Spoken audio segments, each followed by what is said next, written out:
नमस्कार, मी अनिता भालेराव, कळंब चांडोली गटाची मी अध्यक्ष म्हणून सध्या काम पाहते तिथे।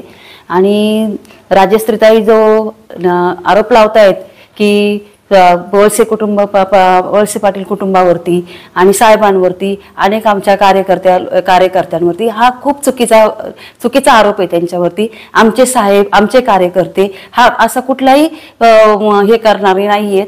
आमच्या साहेबांचं नेतृत्व इतकं खंबीर आहे, आमच्या साहेबांचे विचार आणि आमच्या साहेबांचं शिकवणूक, आमच्या साहेबांचे जे आम्हाला मार्गदर्शन आहे ते खूप चांगल्या पद्धतीचं आहे। आणि आमचे कुठलेच कार्यकर्ते आणि आमच्या कुठलेच पक्षाचे सगळे पदाधिकारी जे आहेत ते महिला असोत, पुरुष असोत, तरुण असोत, कुठल्याही प्रकारचे असे हे करणारे नाहीयेत।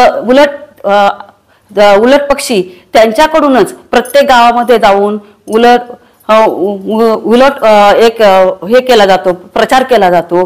गावागावामध्ये 2 गटांमध्ये भांडणं लावली जातात। त्याच्यामुळे प्रत्येक गावामध्ये आता 2 फळ्या निर्माण झालेल्या आहेत। रोज एकमेकाची तोंड पाहणारी लोक आज एकमेकाची दुश्मन तयार झालेले आहेत। अजून इथून मागे हा प्रकार कधी घडलेला नाहीये। आमच्या गावामध्ये सुद्धा असे 2 गट तयार झालेले, अशा प्रत्येक गावामध्ये झालेले, तरुण युवकांमध्ये झालेले आहेत, वयस्कर लोकांमध्ये झालेले आहेत, ज्यांच्या अजून याच्यामध्ये साहेब जे डोक्यामध्ये आहेत ते कोणालाच नाही, कोणाला समजणार नाही।